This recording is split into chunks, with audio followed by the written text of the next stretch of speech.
Hi guys, it's Emily from Novel Novels and welcome to today's video. This is the announcement of the Spoonie's Readathon 2024. Yes, I'm doing it again. I wasn't planning to. I was thinking, it's a lot of work and am I in the right headspace and just various other sort of things. I was thinking, I didn't know whether to do it. But I decided that I would. We're going to do things a little bit differently this year. My co-host this year is Kat from Brews and Reviews. She has her own stories for why she is doing this, and I'm sure she'll let you know why. But yes, she is my co-host this year. We've got we're not doing a bingo board, but we've got 7 prompts and a group book. We're not going to do reading sprints this year because I find that really challenging to commit to a certain time that we're going to be doing the live. But we are doing a live at the start of the readathon on my channel, and we'll do the end on Kat's channel, and we will have some guest hosts. I've got some hosts planned certainly for the first one, but I'm wondering if anyone would like to co-host the second one. The lives are to talk about disabilities in books, to talk about how we can get the representation out there. If people have got disabilities and they'd like to talk about it, that's helpful, because I find that with this readathon, it's helpful to put it into context, to put what it's like to be a Spoonie into context. Now, this year, we're not just doing invisible disabilities. Our readathon is to support those with disabilities that are both invisible and visible. So it's also to support the people that have got wheelchairs, that use crutches, that have got hearing aids, because that's quite a visible thing. That can have visible aids, such as the people that are blind. It's going to support a lot of people with different disabilities, and that's what we wanted to do, not just for the invisible disabilities. So that is things like chronic pain. Obviously, that I'm a chronic pain sufferer. You've got people that are autistic, that are dyspraxic. We've got the people that are neurodivergent, which is another thing. I really want to celebrate the neurodivergent people, because I think, I'm not using disability as a negative word. We are disability warriors. We are disability allies. We are disability conquerors, because we conquer so many people. Any person that has, don't get me wrong, in general, so many people have got everyone's got their own little things. But those of us with disabilities, we have to fight different battles. And sometimes those battles are harder to fight than others. We don't always get the best representation in books. So the books that I will be recommending have good diversity rep, good disability rep, because that needs to be done well. I am researching into the fact that I'm probably going to be buying a few extra books for the readathon, because some of the prompts I need to buy better books for. I've got books for them, but I want to have better books. So that's something I'm going to be doing myself. And I will be doing different recommendations. In the month of May, obviously I will do a different video. Last year I did my Spoonie story. This year I'm going to do a video about disabilities and living with it. So talk about how I live with my disabilities and how others people do. And sometimes the prejudice, sometimes the things that we can do to make those of us that have disabilities lives easier and better. And that's what I really want to discuss. That's a video that I'm going to be doing in May. If you've got any other ideas of any other videos you want me to do in May for the readathon, please let me know in the comments down below. I would love to hear, basically. I'd love to know what you guys think. But yeah, that's a little bit about the readathon. Obviously, it is very close to my heart because I've got the disabilities. Sometimes I have visual disabilities, because sometimes due to my chronic pain, I use crutches. A lot less now than I used to. I have had to use a wheelchair when I've had 2 DVTs. So again, I know what that's like. I am partially blind and partially deaf, as well as having chronic pain, and I have a head injury. So I have quite a few different things. So this is why this readathon means a lot to me. And having Kat as a co-host is lovely. And yeah, I will obviously be linking all the prompts down below. Because of with my own chronic pain, I don't always find it easy to keep typing and writing out. So what I've done is I've put it all on my notes, so I can copy and paste it to anyone that wants me to do that, to make their lives easier for videos. Obviously I'd love everyone to join me and join us on doing this readathon. If you do, the hashtag is Spoonies2024. and that will be the hashtag. I need to write that down. But yeah, that'll be the hashtag, and obviously tag me or Kat in it when you do your TBRs. To participate, all you have to do is read a book with a disability rep in it. That's it. If you do that, you're taking part and you're going to do something to really help spread the awareness. But if you'd like to know more, if you'd like to do more, if you'd like to have a bit of a, give yourself a nice challenge, we've got 7 prompts this year. They are very diverse as well, so I'm really proud of them. Me and my cat thought of them, and one of our guest hosts gave me an extra one.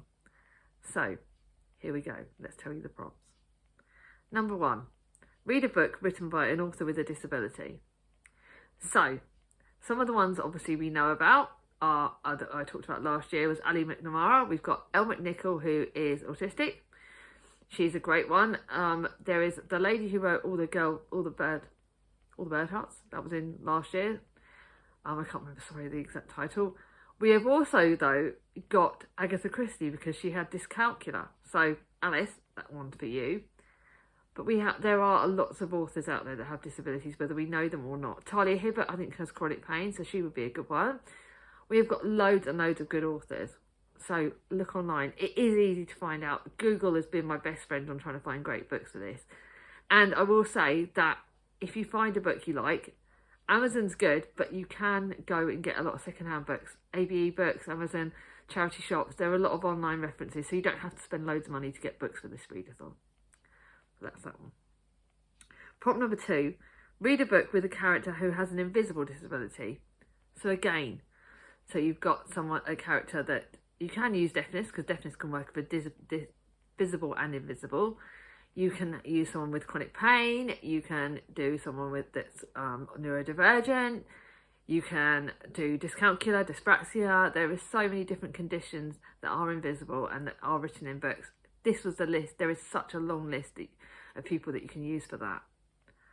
And obviously, I will say that a sneaky peek to one of my TBR is that Percy Jackson is, I think, dyslexic. Yeah, dyslexia is another one you can include. So Percy Jackson is a dyslexic character. So if you want to read any of the Percy Jackson books, including the Heroes of Olympus, but we'll go there, that one will work really well. So that series would work perfectly. And there are a lot of other series out there. And obviously, my favourite book of all time is actually The Secrets of that's a sneaky week. The Curse of Dark and Lonely. This video is very rambly. You can tell I'm having one of those days with my stuff. So, prompt number 3 is read a non-fiction book with disability. So there are, again, lots out there. There is a book by Estelle. I will think about it. There is a good book out there. There's some various ones that I found. Last year I read a great book, and why am I forgetting? Disability awareness book. There's so many books out there. My brain has gone. I don't know why I didn't write notes. There is Sitting Pretty, again another sneaky peek to my TBR. But there are a lot of great books out there with non-fiction books online. You can find them on Amazon. You can find them everywhere. I've got quite a lot. I've got quite a few actually in my pocket, but there is good books that are out there. That Disability Visibility, I think, was one of them, the ones I read last year. And I thought that was fantastic. That was an American book. But hopefully you can find more UK books. I do think there are some out there. And I know there is some that are on my Amazon wish list. So I will obviously talk more about those when I do my TBR. And if you'd like to know more references. If you want to know more for any suggestions for any of these prompts, please feel free to let me know and I will happily help you. Prompt number 4. Read a book featuring a disability that isn't from the contemporary genre. Now, I've got 2 books that I can recommend that's historical fiction that are amazing. And that is A Sign of Our Own, which is a book that I just recently read and I rated 5 stars. Obviously, Katie's book, the most amazing Katie's book, The Secrets of Hartwood Hall by Katie Lumsden. That would work perfectly because that's historical fiction. We've got a lot of fantasy books out there. So a lot of the Elle McNichol books are out there. That's really good. We've got some fantasy books. Our group book works for that. I'll show you that soon. But there are a lot of fantasy and there are some historical fiction books. And there are quite a few different books that you can use. Fantasy and historical fiction ones are the ones I really know about. But I believe there are some sci-fi ones. Six of Crows works. There's lots of books out there. Number 5. Read a book that features disability that affects one of the 5 senses. So again, you could use The Secrets of Heartwood Hall. You could use The Sign of Her Own. There are books up with featuring blind characters, so that would be quite good. So your 5 senses are your sight, your hearing, your taste, your smell, and your touch. So touch could mean, for some of the people that have problems with like carpal tunnel syndrome and problems with your joints, that would work. So the sense of smell, that can be another disability that can be quite good. So those are the 5 senses. So any book that has any representation on those. I think the common ones are going to be like the sight loss and the hearing loss. They're the quite common ones. But again, touch is quite an important one, because when you lose that sense of touch, it can be quite bad. And taste. Oh yeah, touch, taste, and smell. So taste, that can be something. Some people that have got long COVID could probably have that. There are quite a lot of interesting ones you could use for that. Prompt number 6. Read a book that features disability from a person of colour or from a non-Western country. Now that's one I found a bit harder. I have looked up some. I've got some that I'm going to probably order. Obviously my obvious one for that would be Actor Age Eve Brown. That's another very good one.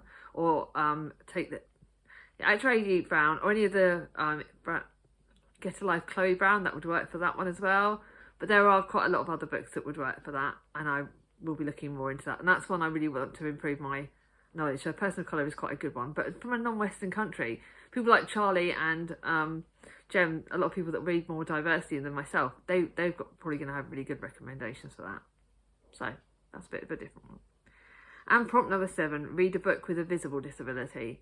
So it could be someone that uses crutches, it could be someone that has a wheelchair. There are lots of options. The non-fiction book that I'm going to be reading has got a disability, the person in a wheelchair, but there are so many good. Like there's some picture books. So for people like the lovely Jack from Spoonie Bookjaw who likes picture books, they've got quite a lot of those that are out there. So that's something if you want to read a short book. There is a lot of people books, a lot of children's books out there that have great disability rep. And there are some that I've found really good wheelchair book users, and it's promoting it. It's promoting how to live like that and be better. So I've got a few ideas for that as well. And lastly, the group book is The Secrets of Haven Point by Lizette Orton. This is going to be the group book for a month. I'm not necessarily going to, we will obviously be talking about this at the live show. If enough people want me to create a Boxer group, I can do. I know Discord's something that people do, but I do not have a clue how to use Discord. But again, you can talk about the group book. We'll talk about that on the second live at the end of the month. And obviously, if enough people want me to do a Boxer group, I will create a Boxer group. This book was one of the ones that really, I've heard so many positive things about the disability rep in this. And it's middle grade, so it's going to be really easy to read. So it's not going to feel like it's too hard hitting.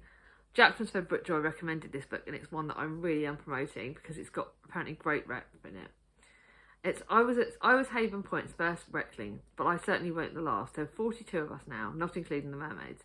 So it's Alpha Lux first washed up there as a baby. Haven Point has become a ramshackle home for any disabled person who needs somewhere to belong.